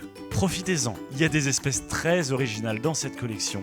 J'ai sorti avec Clément Macaire, donc qui est mon binôme, mon coéquipier, un livre. Donc c'est pour ça qu'on tient un stand au Reptiliade. Donc on ne présente pas d'animaux vivants, on présente vraiment que ce livre, ses impressions, ses photos. Ce livre, qu'est-ce que c'est? Le projet, c'était quoi? Parmi toute la bibliographie que moi j'ai pu bouffer pendant toutes ces années d'études, de formation, d'agrément, de plaisir personnel, j'ai pu observer 2 catégories de bouquins. T'as les livres de terrain, les guides de terrain, qui sont extraordinaires, souvent en anglais, en allemand, en italien. Et tu as les livres de photos contemplatives. C'est-à-dire que d'un côté, tu as des gros pavés de biologie animale, mais qui sont des guides de terrain. On n'est pas du tout dans le beau. Et de l'autre côté, tu as énormément de beau, mais tu sais rien sur les bêtes. T'apprends que dalle. Ou alors 2-3 petites anecdotes. Et ce qu'on voulait faire avec Clément, c'était sortir de ces deux cases-là, combiner les deux, et offrir la possibilité d'avoir un vrai livre à la frontière entre de la biologie animale, de la vraie biologie animale, de la zoologie, du contemplatif et avec plein de notions de zoologie complètement différentes et qui serait axé tout public. Yvan, c'est un homme de scène, mais c'est aussi un homme d'esprit. Et moi, c'est ça que j'ai découvert chez lui. Il m'a écrit un mot, je vais vous le lire parce que ça vaut vraiment le détour. Il a écrit le mot pour dédicacer le livre. Alors j'active le mode Père Castor à côté de la cheminée. Il y a dans le monde un langage qui est connu de tous. C'est le langage de l'enthousiasme des choses que l'on fait avec amour et passion en vue d'un résultat que l'on souhaite obtenir peut-être. Mais surtout, en quoi l'on croit. Et c'est sans conteste ce même langage qui anime aujourd'hui la meilleure partie de l'homme, son côté créatif et sa passion pour la passion. Je pense, ou plutôt je crois, que tu me comprendras. Oui, je te comprends. À très bientôt les copains. Hello Marie, la forme? Ouais. Qu'est-ce que tu fais là toi, Animo Mode d'Emploi? C'est pas toi Animo Mode d'Emploi à la base? C'est pas moi, il y a Yvan Quérin et Clément Macaire qui font des vidéos sur YouTube, de la photo, du contenu scientifique. Et moi j'ai arrivé pour les petites mains pour le salon des reptiliennes. Elle vient de parler avec moi, grand sourire, hyper enthousiasme et tout, je me suis dit, elle est interviewable à mort. Qu'est-ce que tu penses de l'aventure humaine des reptiliades? Moi j'étais très surprise, je ne connaissais pas du tout le salon à la base, je suis venue pour aider Clément et Yvan dessus. Et je me suis rendu compte que même si c'est pas un milieu que je connais, tout le monde est dans la curiosité, tout le monde est dans l'accueil, la bienveillance. Donc sur le salon il y a une super ambiance, tout le monde est sympa, il y a beaucoup de moments de partage, d'échange, j'ai appris plein de choses. C'est pas du tout un domaine de base qui m'attirait plus que ça. Et ça me donne envie d'en apprendre un peu plus aussi. Donc, Et est-ce que ça te donne envie de revenir ça? Ouais, carrément. Tu rateras pas la prochaine reptiliade alors hein? C'est l'année prochaine et on n'est pas à faire le déplacement depuis Paris. Je te remercie. Alors il y a plein de trucs. Paddy Park, il va falloir que je vienne interviewer ces gens parce que Paddy Park c'est vraiment cool. Là on a des belles tortues là. Ben tu me mets des plans de tortues sur le montage, hein. Moi je veux des plans de tortues, elles sont magnifiques. Salut Raphaël, tu vas bien? Salut, merci, ça va. On est au Reptiliade, là c'est une folie, comment tu trouves ça? Alors toi tu représentes Paddy Park, est-ce que tu peux un peu nous parler de ce que tu fais? C'est un projet familial qu'on a mis en place il y a 5 ans Ouais. et qui a ouvert il y a 4 ans par zoologique essentiellement dédié au monde des reptiles et puis on a quelques araignées. Ouais, et vous avez quelle surface? Vous êtes ouvert au public? Comment ça se passe? Ouvert au public effectivement. En matière de surface, en intérieur on est sur un peu plus de 300 mètres carrés. Ok. En extérieur, on a d'autres projets à venir, mais pour l'instant, on a aussi 300-400 mètres carrés environ pour cette espèce de tortue. Et des projets futurs, bien évidemment, pour l'instant, on reste un petit peu secret, mais on a de quoi. Alors là, juste derrière nous, là, vous le voyez pas là, parce que c'est flou, on a fait exprès de flouter l'arrière-plan et tout, mais là, juste derrière nous, il y a une cage avec des méga iguanes, ils sont trop beaux, ils sont super gros. On a des belles tortues, c'est quoi les tortues à terre? Alors les tortues, c'est ouais. Ouais. Et puis on a aussi des tortues léopards. Ok, d'accord, elles sont belles, hein. Elles sont magnifiques. Hein. Alors elles sont belles, oui et non. Dis-moi. Alors pourquoi? Parce que les individus qu'on a amenés aujourd'hui, c'est des individus qui ont souffert de mauvais maintien, qui sont issus de saisies, de choses comme ça. Et du coup on communique énormément là-dessus justement pour sensibiliser le public sur le maintien des tortues et la taille que ces animaux peuvent atteindre, les besoins spécifiques qu'elles ont. Donc on a amené des animaux un petit peu atypiques en matière de carapace, quoi. Ok, ça marche. Ouais, c'est vrai qu'ils ont des formes vraiment stylées, vraiment originales. Bah écoute, je te remercie. Est-ce qu'on peut vous suivre sur les réseaux sociaux? Oui, tout à fait. On est présent sur Facebook, sur Insta, sur YouTube, sur TikTok. Ah ouais, d'accord, ok. On essaye d'être présent un petit peu partout. Suivez-nous, donnez-nous de la force, on en a besoin. Yes. Mais on attend que le nombre de visiteurs qui augmente de façon à vous présenter de plus en plus d'animaux. On a encore une belle liste à vous présenter. Il faut juste qu'on arrive à s'agrandir. Et ben en tout cas, sache que Loma Wild te donne de la force. Merci beaucoup. Eh, on est à Planète Exotica. Ça va bien, en forme? À chaque fois, ils nous font des très très beaux stands ici. Alors, on attend toujours que vous venez pour le découvrir. il faut qu'on s'appelle pour ça. Il faut qu'on s'appelle. Comment ça se passe? Comment ça se passe ce début de Reptiliade là? Alors très bien, le salon toujours super bien organisé, toujours de plus en plus grand et des super exposants. Alors ça vaut vraiment la peine, il faut venir maintenant. Ah, il y a un truc qui me surprend. L'année dernière, il y avait un camion d'aventuriers. Oui, actuellement il est au parc et il y a même encore un deuxième qui est aussi là, qui est sur Dinoland. Alors il y a plein de nouveautés qui se sont ajoutées cette année, depuis l'année dernière et faut vraiment voir ça. Bah écoute, comme on s'était promis, il faut qu'on passe. Dans ce cas-là, ce que je vais faire, c'est que je vais te contacter. Comment je peux te contacter? Tu as ici un plat avec notre petit flyer où il y a toutes les infos dedans et derrière avec tous les contacts et à ta disposition. Ouh, merci beaucoup. Force à toi. On continue la balade. Donc là, en fait, ils ont même mis un truc de ballon pour enfants, pour amuser les enfants qui viennent là pendant que les parents sont tranquilles à se promener. C'est un concept. Moi, en tout cas, je vois ça, j'ai envie d'aller dedans. Je suis trop jaloux. L'enfance, ça me manque vraiment beaucoup. Je pense que ouais, il y a 10 ans, quand je me suis vraiment lancé dans les reptiles, je me suis dit c'est trop cool. Je vais apprendre quelques bases. Et au fur et à mesure du temps, je vois cet enfant grandir et je me dis en fait, même de rencontrer autant de gens qui t'apprennent plein de choses, cet enfant, ça le nourrit vachement. Et maintenant, il est vraiment heureux intérieurement en voyant tout le parcours aussi que j'ai fait parce que je travaille énormément. Et même toute l'acquisition de compétences et de connaissances que j'ai eues à travers les gens. L'enfant est très fier. L'enfant est très fier, ouais. Quand je l'ai regardé, j'avais cette fascination. Donc je pense que je suis un de ces gamins qui n'a pas échappé à ces rêves-là. Et je pense que je suis arrivé là où je suis arrivé parce que je m'imaginais où est-ce que je serais dans 10 ans. Et je faisais ça tous les ans. Et je fais ça encore aujourd'hui. Où est-ce que je suis dans 10 ans?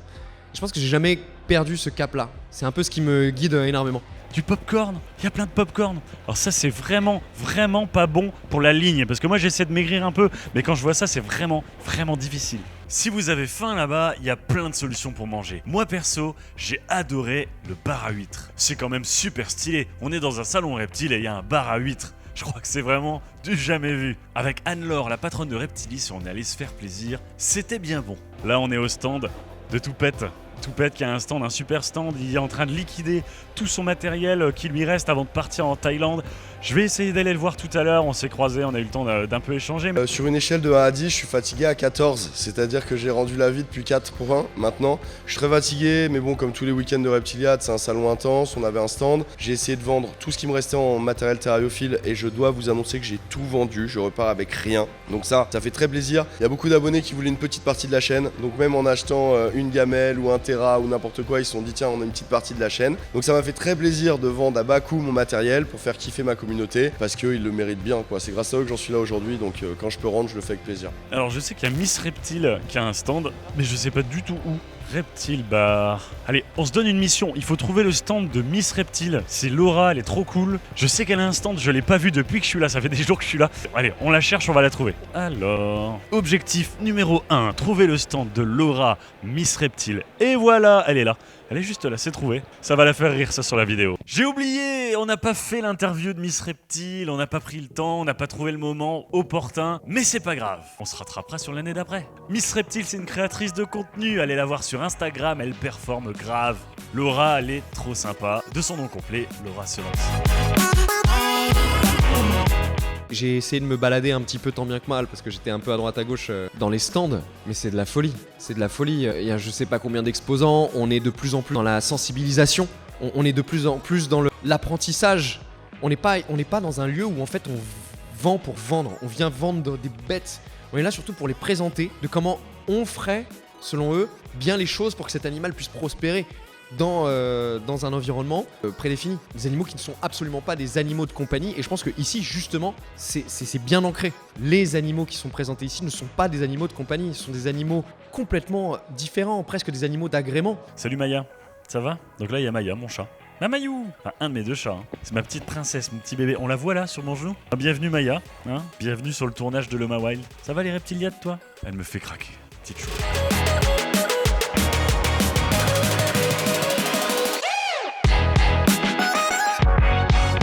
Mention honorable pour Imika, qui a fait des essais en réalité virtuelle. C'était super chouette. Imika propose de l'animation 3D en réalité virtuelle à des professionnels et organes publics.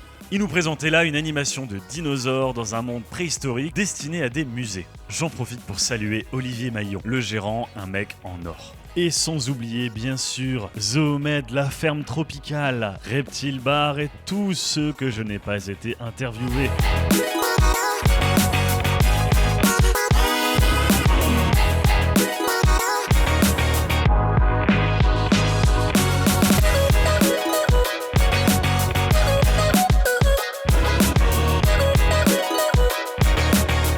Steve et Charlotte, ils traitent vraiment bien les exposants.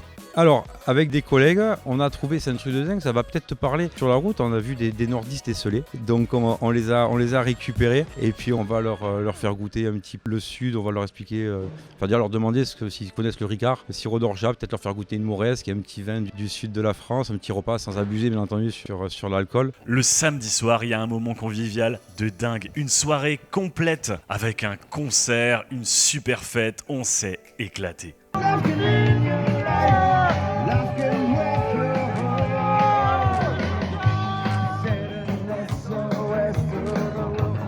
Alors, les ch'tis, pour le coup, ils savent faire la fête, mais apparemment, ils ont besoin de venir dans le sud pour la faire. Toi, en tout cas, oui, on a le droit de dire ce que tu as fait le samedi soir quand même, pour terminer en boîte de nuit en plein centre de Nîmes. Enfin, c'est génial. Hier soir, on a fini en banquet, j'en ai vu qui sont dans cette pièce autour de moi, qui ont fait la chenille et qui s'amusaient comme des oufs. Donc ça fait vraiment très très plaisir. On a mangé, on a bu avec modération. Faut pas l'oublier, c'est important. Tu as dû les filmer de toute façon un petit peu, pas complètement. C'est dommage, tu aurais dû te filmer pour le coup dessus. Le samedi soir, on mange ensemble, il y a l'apéro, ensuite on mange ensemble. La nouveauté, c'est qu'il y avait un petit groupe de musique, ça nous permet de danser, de discuter, de manger un bout, de souffler et en fait de se rencontrer parce qu'on n'a pas vraiment le temps de le faire la journée. C'était des moments importants parce que ça resserre les liens. Même si c'est 2 jours de salon, ça passe vite. Et finalement, les nuits, elles servent aussi un peu à prolonger les moments d'échange et de partage avec tout le monde. Et ça c'est trop bien.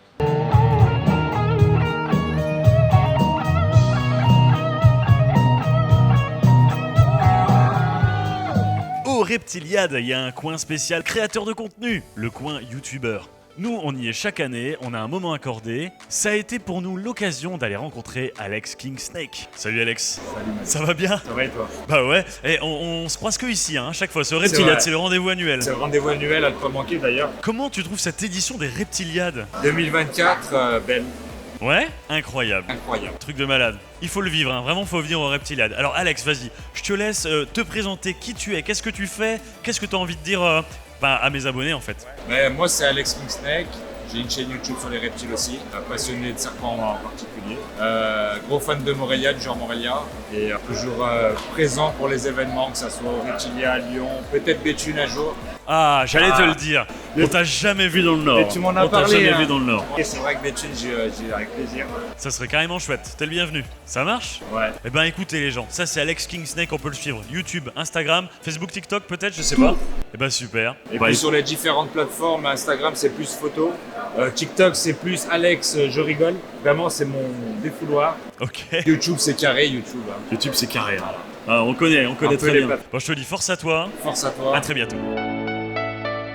Humainement, j'étais très touché parce que c'était mon premier salon en tant que créateur de contenu, vraiment. Et le fait de rencontrer des abonnés et même des professionnels ou même d'autres créateurs de contenu, d'avoir des retours très positifs sur son travail ou même sur sa personne, je trouve ça vraiment, ça m'a trop touché en fait. Si je veux être capable de faire un lien entre la musique et le vivant, je pense que les émotions qui nous traversent en écoutant de la musique, peu importe le style, en fonction des périodes de nos vies, sont les mêmes émotions qui peuvent nous traverser quand on observe des animaux. En fait, il y a des musiques sur lesquelles je pleure et il y a des observations d'animaux sur lesquelles je pleure parce que ça fait ressortir des émotions, ça fait ressortir des choses. J'adore la musique. J'adore la musique. Si la question c'est si j'aime la musique, j'adore la musique. J'adore. Sous toutes ses formes. Et toi alors Tanguy, qu'est-ce que tu aimes? J'ai plein de kiffs, j'ai plein d'amis, j'ai pas mal de passions dont je parle pas forcément toujours et tout, mais je suis vraiment très curieux. J'étais très hyperactif quand j'étais petit et tout, donc je suis vraiment curieux de tout. Mais les animaux, c'est mon kiff principal. Après, bon, j'adore les voyages, il y a plein de choses que j'adore.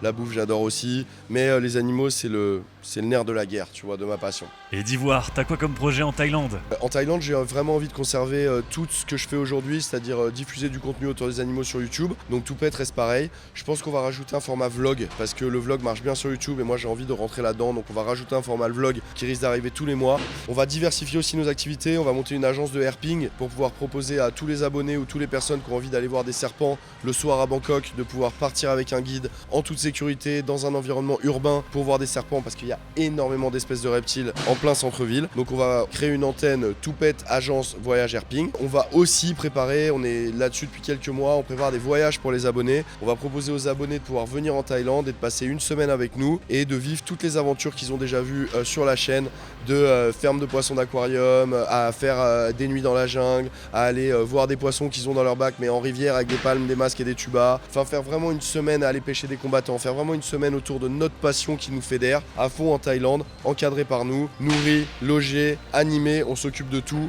et ça va être proposé en 2025.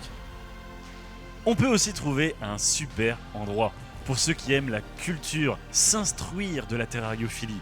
Tout un espace conférence. Des professionnels s'y rendent pour communiquer, vulgariser. On y retrouve Fanny, Iguana Queen, qui parle de varans de Komodo. Et on y a vu aussi Yvan d'Animaux Mode d'Emploi, qui a animé des belles conférences. Peut-être qu'un jour, j'y aurai mon tour, allez savoir. Que du bien.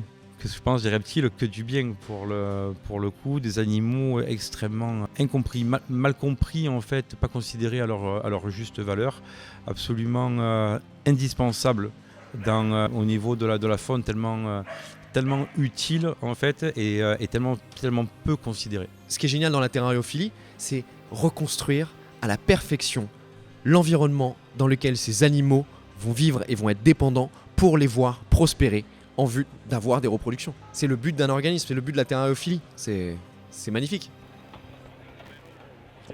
Alors là, on va essayer d'attraper Steve et Charlotte. C'est les orgas, ils sont cinglés, ils arrêtent pas une seconde. Je vais les obliger. Salut Steve, salut Charlotte. Je vous oblige de prendre du temps, un petit peu de temps pour le Mawai. Ouais, ça va? Vous allez bien? Ça va. Pas longtemps. Je peux vous dire que pour les avoir ces deux-là, c'est un truc impossible. Ils sont partout, ils regardent partout, ils checkent les stands. Alors on en est où? On en est dimanche, comment ça se passe? C'est bien. C'est bien, papier. Je sens que vous êtes dans une phase un peu plus de détente qu'au début là. Psychologiquement, vous êtes un peu plus... Fatigué. Okay. C'est Peut-être la fatigue. C'est quoi vos pronostics pour cette édition? Pronostic de quoi? Quels sont vos pronostics? Comment ça s'est passé? Est-ce que vous pensez que c'est une réussite? On en est où là sur les Reptilia de 2024? Sur une belle édition. La suite de l'année dernière, on est sur à peu près les mêmes bases avec... Une montée en gamme aussi. Oui, Ouais. l'effort a été fait Les exposants ont des stands de plus en plus beaux. Mais clairement, et là, en plus, on est à côté du stand Reptile System, c'est la classe totale. Comment? Ils étaient pas là l'année dernière, Reptile System en plus. Non, mais on venait le voir justement quand Vous il a veniez sauté le voir. dessus, on venait le voir, ouais. Ouais, vous savez quoi, on va se déplacer, on va aller voir Reptile System. Allez, on va voir Reptile System. Non, mais je le connais bien. C'est un copain. Un peu trop. On va se tourner face caméra, voilà. Viens ici Steve, viens. Oh, on est tous chez Reptile System, on est tous avec Martin. Et Martin, nous on le connaît, hein. Nous on le connaît, on a fait des vidéos avec sur le Mawild et tout. Et le truc avec Steve et Charlotte, vous allez comprendre que les gens du Sud, c'est des gens qui stéréotypisent tout. J'ai inventé un verbe. Toi t'es alsacien? Oui, l'adoption. Dans leur esprit de sudiste, là, tu sais que toi et moi, on habite dans le même endroit. Non, toi t'es dans le nord, lui dans l'est, lui. Ah, il fait l'innocent. T'es dans le nord, il est dans l'est, c'est pas ça? J'ai presque autant de route pour venir chez toi. Oui, bah exactement. Non, c'est parce qu'en fait, pour eux, tout ce qui est au-dessus de Montélimar, ils appellent ça le nord. Valence. Exactement. Lyon, c'est vachement au nord, quoi. C'est incroyable. Alors, pour répondre à ta question, si la nature est belle, j'aimerais te dire que la nature n'existe pas. J'ai fait 1 mois et quelques. Je suis parti un peu plus d'1 mois en Norvège avec des Samis. Les Samis, c'est un peuple autochtone du nord de l'Europe, principalement en Norvège, Finlande et Russie, Suède aussi, qui ont 10 000 ans d'histoire et qui sont des bergers de l'extrême. C'est-à-dire que là où regrouper des moutons en Écosse, ça prendrait 1 jour ou 2, là-bas, regrouper des rennes, ça prend des mois. Et donc, forcément, 10 000 ans d'histoire, il y a 10 000 ans, regrouper des rennes dans un des milieux qui est des plus hostiles à l'être humain, ça implique énormément de connaissance de son environnement. Pour te donner un petit exemple, en Sami, il y a 600 mots différents pour dire neige. C'est juste extraordinaire. Pourquoi? Parce que la neige a, selon les Samis, 600 nuances différentes. Et pour se repérer, se représenter dans l'espace et orienter les autres camarades dans la traque des rennes, dans les fjords de Norvège, eh bien, il faut être capable de dire avec précision où se trouve telle renne et à quel endroit dans la neige. Va demander à quelqu'un de dire « Ah, regarde, le renne, il est là, où ça? Bah là, tu vois, le pan de neige qui fait un peu comme ça, mais qui est un peu vert, avec les petits cailloux autour. » Tu vois, nous, on passerait du temps à décrire toute la scène. Eux, les Samis, ils ont un mot pour décrire ça. Et du coup, cette connaissance de leur environnement, cette connaissance du monde avec lequel ils doivent impérativement interagir et être en connexion pour survivre, parce qu'il est question de survie, eh bien, n'est pas la nature. Parce que selon le Sami, dire la nature, c'est déjà identifier l'environnement comme étant quelque chose d'à part à l'espèce humaine. C'est déjà se positionner en tant qu'être humain, mais extérieur à la nature. C'est-à-dire qu'il y a l'homme, l'être humain, est à la nature, qu'il regarde comme derrière une vitrine. Or non, l'être humain, il est au cœur de cette nature comme n'importe quel autre être vivant. Il est dans le présent, il est ancré, il a la même connexion que n'importe quel autre vivant avec cet environnement, en fait. Donc le principe de nature, selon les Samis, selon ce que je pense depuis ce moment-là, n'existe pas. C'est l'environnement, c'est dehors, c'est la vie, c'est le vivant, Il n'y a pas que des professionnels au Reptiliade, il y a aussi des associations qui y sont conviées. Et j'ai plaisir à mettre en avant aujourd'hui Unicab, l'association qui défend la cause terrariophile en France. Salut Stéphane, ça va? En forme? Ouais, bien. Alors Théo Reptiliade, là on est le dimanche, c'est le 2e jour des Reptiliades.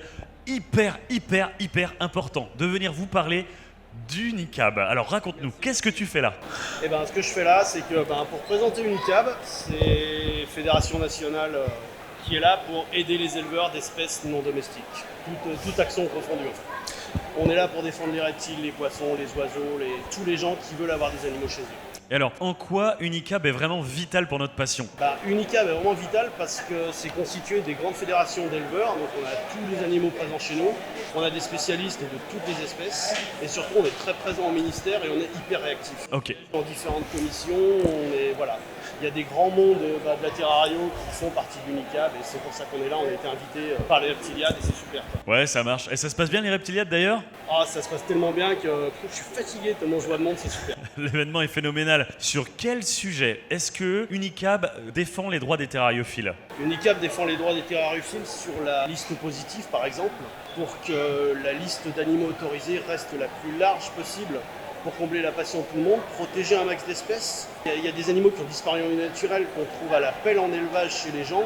Si la liste positive passe, ils vont disparaître, et des deux côtés. Complètement, complètement. Du coup, en fait, on peut dire quand même que Unicab, c'est quelque chose d'incontournable, d'essentiel pour nous les terrariophiles. C'est très important d'ailleurs que vous, public, vous soyez conscients, au courant qu'il y a la présence vraiment d'une fédé comme ça, d'Unicab, qui se bat de manière ardue pour défendre notre passion. C'est absolument vital. Alors, qui sont nos adversaires ? Les adversaires vont être toutes les associations de défense animale, partent de bons sentiments mais n'ont aucun terrain, je dirais, scientifique et raisonné en fait. Elles partent de très bons sentiments de vouloir protéger la faune sauvage, la biodiversité, mais il y a quand même un revers de la médaille. Vouloir relâcher tous les animaux qui sont élevés en captivité depuis des années, c'est pas possible. Il faut bien faire la distinction entre animaux sauvages et animaux non domestiques. Ici au Reptiliade, vous avez quasiment pas d'espèces de reptiles domestiques, il n'y en a pas d'ailleurs. Et c'est des animaux qui seraient incapables de retourner dans la nature. On a tous les géco-léopards, toutes les mutations. Ils vont juste se faire tuer. Ouais. Les prédateurs, le changement climatique, les espèces invasives, le braconnage, ils sont pas armés pour.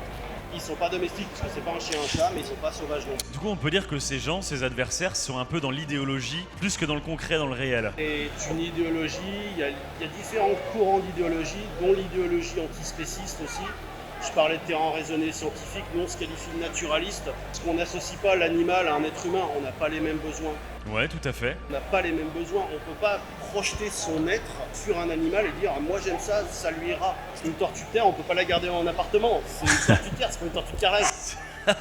Clairement. C'est le discours que nous on veut apporter, une approche scientifique et raisonnée.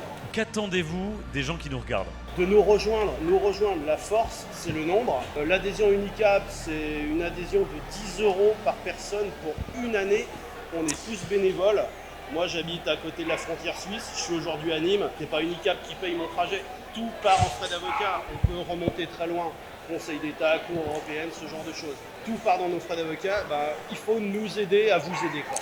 Clairement, et c'est vraiment moi qui vous le dis de tout cœur, c'est hyper sincère, adhérez à Unicab, allez sur le site, découvrez un peu le travail qui a déjà été établi, 10 € pour soutenir la terrariophilie. On soutient pas Unicab en fait, quand on adhère à Unicab, on soutient la terrario. Bon en tout cas, je te remercie. Merci un immense plaisir. Merci beaucoup. Bonne reptiliade à toi. Et toi aussi, salut, merci bien. Je pense que la terrariophilie c'est une super passion, que ça peut devenir un art quand c'est fait de manière, quand ça excelle, quand on va trouver des biotopes reconstitués magnifiques dans des terrariums gigantesques avec des éléments ultra adaptés aux animaux. Je pense que c'est quelque chose qui crée un lien direct avec la nature. Parce que les gens, quand ils ont un petit lézard à la maison, ils vont se renseigner d'où vient ce lézard, et puis ils vont se renseigner sur le biotope originel, puis ah tiens, il vient de tel pays, ah tiens, ce pays il est à côté de ça. Je pense que c'est une porte vers la curiosité, et parfois la terrario va mener au voyage, aux végétaux, à plein de choses différentes. Donc ça regroupe énormément d'univers, la terrariophilie, et personnellement, je trouve que c'est une passion extraordinaire. Toi, tu viens d'une région en fait où la terrario a été autrement plus développée que nous dans le sud de la France. Le but, c'était quand même d'avoir quelque chose de plus important dans le sud, de développer la terrario au fil des ans. Donc pourquoi ne pas y rester et continuer ? On a encore plein de choses à faire, plein de défis donc, derrière, et l'engagement qui a été pris au nom de la terrario de faire avancer les choses. Une chose est sûre, les reptiliades, c'est carré. Ils mettent les moyens sur la sécurité, sur la loi et sur l'organisation.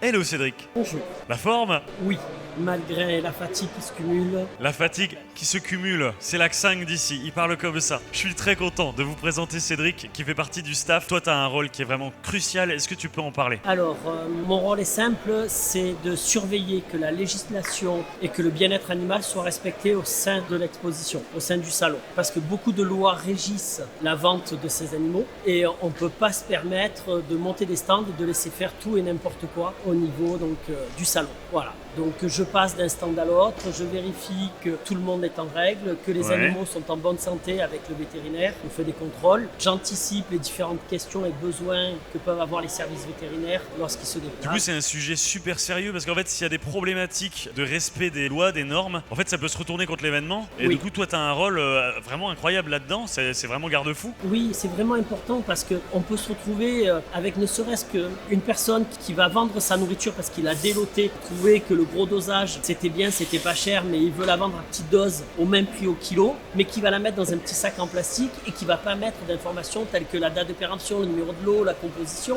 et qui se dit c'est pas grave, moi je viens pour vendre mes cloportes ou mes lézards, ça on s'en fiche. Non, on s'en fiche pas. C'est aussi important que la loi soit respectée sur ce qu'on appelle l'accessoire, l'inerte, l'alimentation, que sur les animaux eux-mêmes, où certains animaux sont soumis à protection, doivent être vendus avec des documents qui doivent être remplis de certaines manières, certaines façons.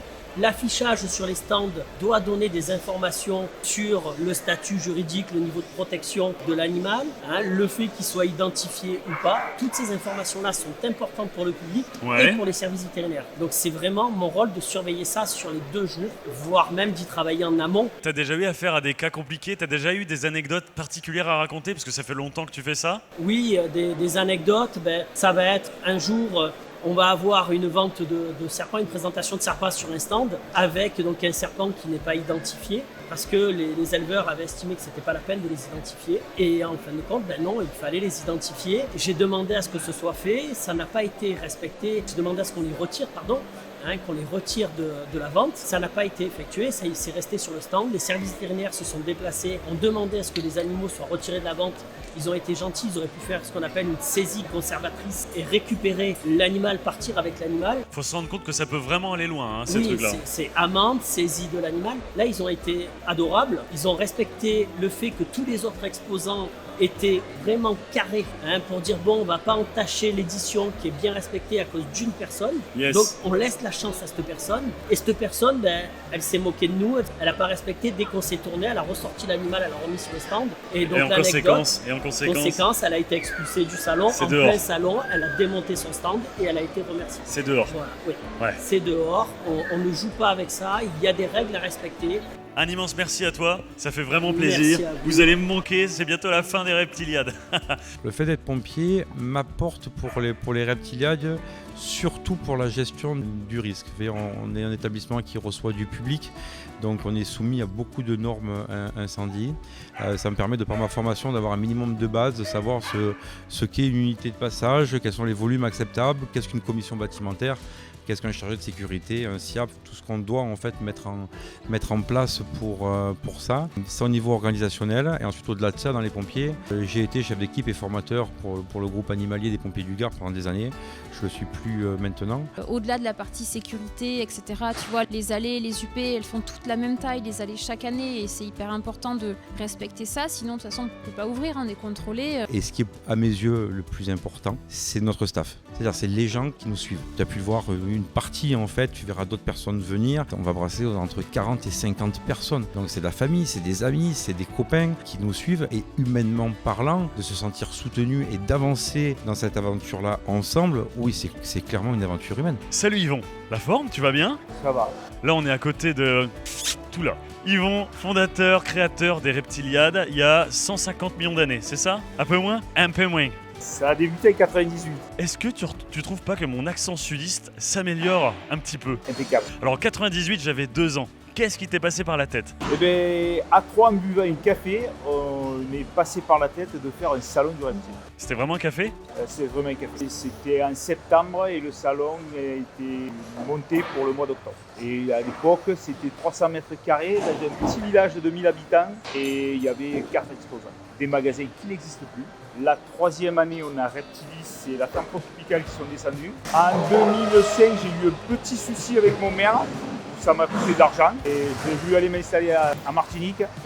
Steve était un copain et je lui ai donné le salon en lui disant tu sais ce que je voulais faire, ben vas-y. Et ça a été pris. Est-ce que tu es content quand tu vois ce que c'est devenu? Ah, je suis fier de ce qu'ils ont fait.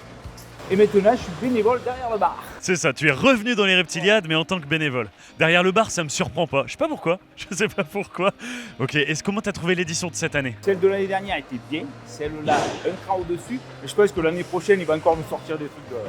Merci Yvon, c'est cool. D'arriver à grossir et d'avoir les copains qui sont encore là, qui amènent des critiques constructives, faire évoluer le projet, en fait, et pour la Terrario, et pour les exposants, et pour les visiteurs, et pour les copains, ouais, c'est clairement une aventure humaine. Salut Rémi, tu vas bien? Ouais, très bien. Alors, moi, je viens de voir toi pour une raison précise. J'ai cru comprendre que tu étais un ancien de chez ancien des Reptiliades.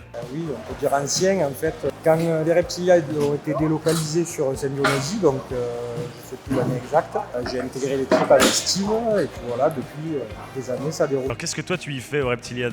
Bar, depuis des années je m'occupe du bar. Mais tous les gens à qui je demande tu fais quoi dans les Reptiliades, ils me disent je m'occupe du bar. Vas-y, continue. On est quand même une équipe, on était quand même 6 au bar. Ouais. De bar qui sont 3. Ouais. Après au début c'est sûr sûr, hein, j'étais seul au bar, hein, tout s'est agrandi. Est-ce que tu pourrais m'expliquer comment tu as vu évoluer les Reptiliades, d'où c'est parti, d'où c'est passé et qu'est-ce que c'est devenu? L'évolution déjà en superficie, hein, quand on voyait les petites salles des fêtes de village qui devaient faire 200-300 mètres carrés, dit.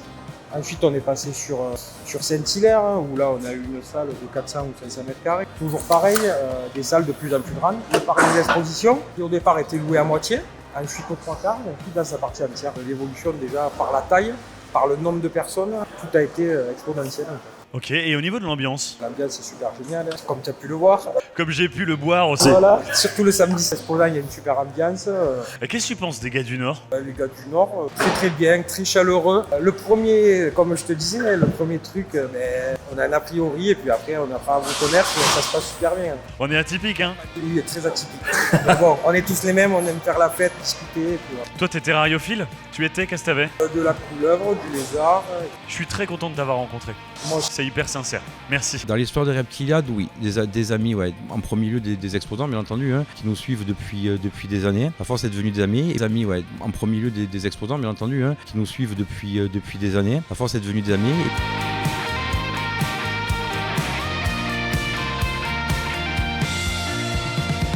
Ce qui fait que c'est difficile de vous parler des Reptiliades, c'est que je peux vous parler des exposants, je peux vous parler des organisateurs, je peux vous parler de tout le staff, tous les bénévoles, je peux vous parler de mes expériences personnelles, je peux vous parler des incroyables relations humaines qu'on a développées dans ce salon de folie, parce que oui, les Reptiliades, c'est vraiment de la folie. Personnellement, moi j'y ai vécu des moments très forts. C'est devenu pour moi quelque chose d'inoubliable, dans lequel j'ai développé des sentiments d'amitié, dans lesquels on a passé des moments très conviviaux. Les Reptiliades, avant tout, c'est une aventure humaine. Des fois, premier degré, j'avais les larmes aux yeux en fait. J'étais trop content.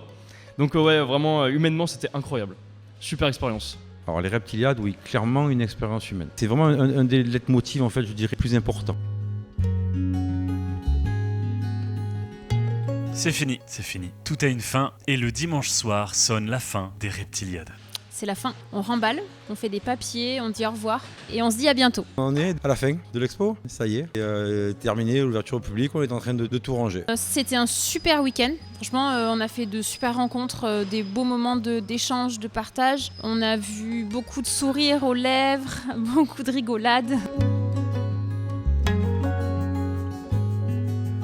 Tout le monde s'est un peu applaudi à la fin du salon et ça c'était un très beau moment. On a bien aimé avec Steve, on passait par là, on a entendu les applaudissements, c'était cool. Ça s'est bien passé, c'est je pense la preuve que la Terrario n'est pas morte. Donc ça c'est un excellent point. Bilan de l'édition, humainement, très belle rencontre, avec des étoiles plein les yeux, en content. Énormément de travail, on avait fait pas mal de modifications aussi sur notre façon de travailler en fait, sur les exposants qui ont changé, donc très très bon bilan en fait.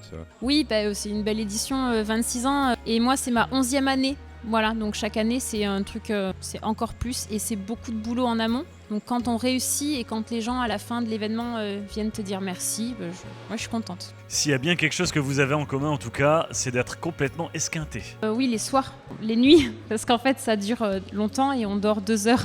On dort 2 heures par nuit sur 4-5 jours, donc voilà. J'ai envie de dormir, ça se voit pas. Ouais, dormir, ouais, vraiment. J'ai prévu demain de dormir, voilà, aussi simple que ça. Je sais pas encore à quelle heure ça va finir, mais ouais, demain pas de réveil, dodo. On est fatigué, certainement encore quelques rides en plus. J'ai eu un appel de ma maman pendant le salon et en fait elle me garde mon fils, tu vois, qui a 16 mois et elle m'a appelé pour me dire qu'il avait fait ses premiers pas aujourd'hui. Donc on est le dimanche 29 septembre et franchement c'est cool, ça a lieu pendant les Reptiliades. Alors je suis pas là mais elle a vécu le moment et donc ça c'est top pour une mamie, je me dis que c'est génial. Et elle m'a appelé pour me le dire et du coup moi j'étais trop contente.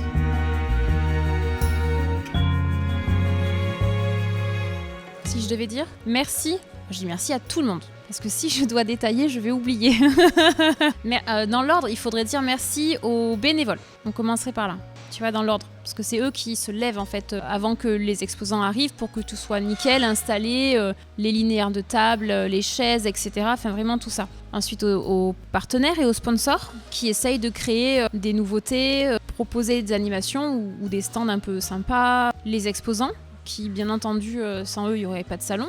On pourrait remercier aussi les médias qui sont venus un petit peu couvrir l'événement parce qu'on en a eu un peu. J'ai envie de dire merci à ma famille qui supporte forcément pour le coup et qui est présent. Il y a mon frère et merci aux visiteurs, à tous qui font que les Reptiliades existent. On pourrait remercier les créateurs de contenu qui ont été présents avec nous pour partager les moments, filmer, interviewer, faire des photos, etc. C'était un super moment. Et en fait, de faire partie de cette aventure, de faire partie des Reptiliades. Donc quand on m'a proposé d'être le parrain, déjà j'ai été énormément touché. Et j'espère très honnêtement, très sincèrement, que je remplis mon rôle de parrain et que les gens que j'ai rencontrés aujourd'hui ont été, d'une manière ou d'une autre, touchés. Effectivement, ça m'intéresse pas forcément que les gens m'apprécient. Ce qui m'intéresse, c'est pas que les gens m'aiment ou pas. Moi, les gens qui m'aiment, les gens que j'ai besoin qui m'aiment, ce sont ma famille, mes amis, les gens que j'aime. Ça veut pas dire que j'aurais pas de considération pour quelqu'un qui m'aime pas, qui m'apprécie pas. Ça reste un être vivant, ça reste quelqu'un, et même si cette personne ne m'apprécie pas, elle peut être une mine d'informations extraordinaire, elle peut avoir un discours phénoménal, elle peut avoir un discours génial. Ce qui m'intéresse surtout, c'est le partage, c'est que les gens m'écoutent, écoutent ce que j'ai à dire, écoutent le message que j'ai à faire passer.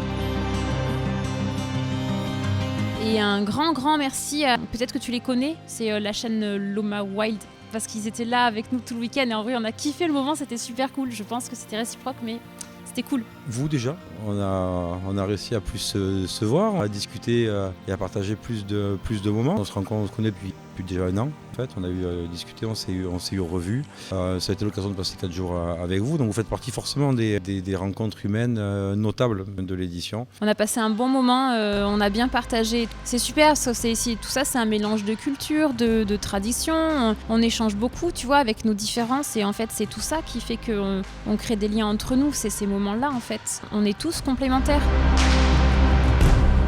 Maintenant, je voudrais dire merci à ceux qui ont fait une énorme partie du travail. Et j'y tiens très sincèrement un immense merci à Ben, TD, Florine, mon équipe chérie, la team Loma Wild, pour tout ce travail, ces heures de tournage, de tri de fichiers, de montage. La chaîne YouTube est là grâce à vous, je vous adore, merci beaucoup mon équipe. On en aura vécu des aventures tous ensemble.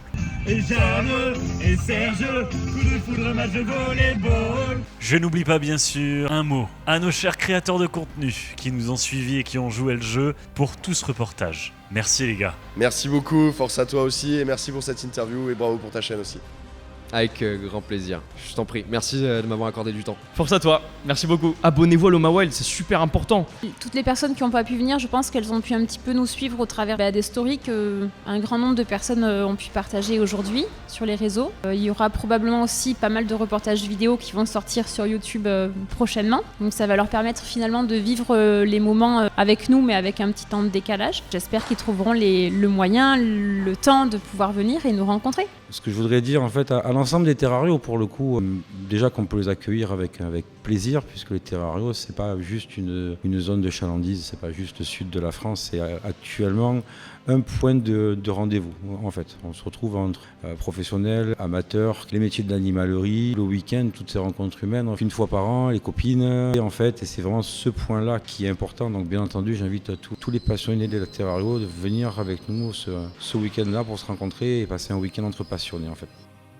J'ai hâte de retourner là-bas, hâte de revoir tout ce petit monde, toute cette concentration de terrariophiles qui se retrouvent au même endroit, au même moment. Steve, Charlotte, les Reptiliades, merci infiniment pour ça. L'ambiance est folle, les rencontres sont folles, les moments sont fous et les souvenirs éternels. C'est bien sûr une expérience personnelle, mais à vous d'aller y faire la vôtre. Allez aux Reptiliades et faites votre propre expérience humaine. Je reviendrai toutes les années, je reviendrai autant de fois qu'il faut, c'est vraiment un salon incroyable, encore une fois comme je le dis très souvent.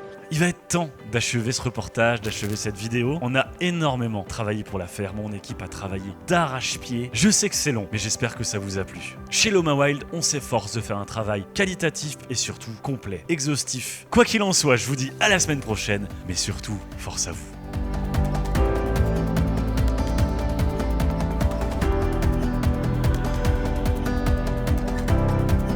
Mamayou, fais rentrer Mamayou. Mathéo! Tout le monde cherche Mathéo. Il est où Mathéo? Il est où? Bon, du coup, c'est génial, c'est vivant, j'adore. Arrête, ça casse. Loin de la caméra. En plus, il y a l'apéro après. Putain, s'il le retrouve pas, faut considérer qu'il a disparu. Hein. Mamayou. On m'appelle. Ça va Mamayou?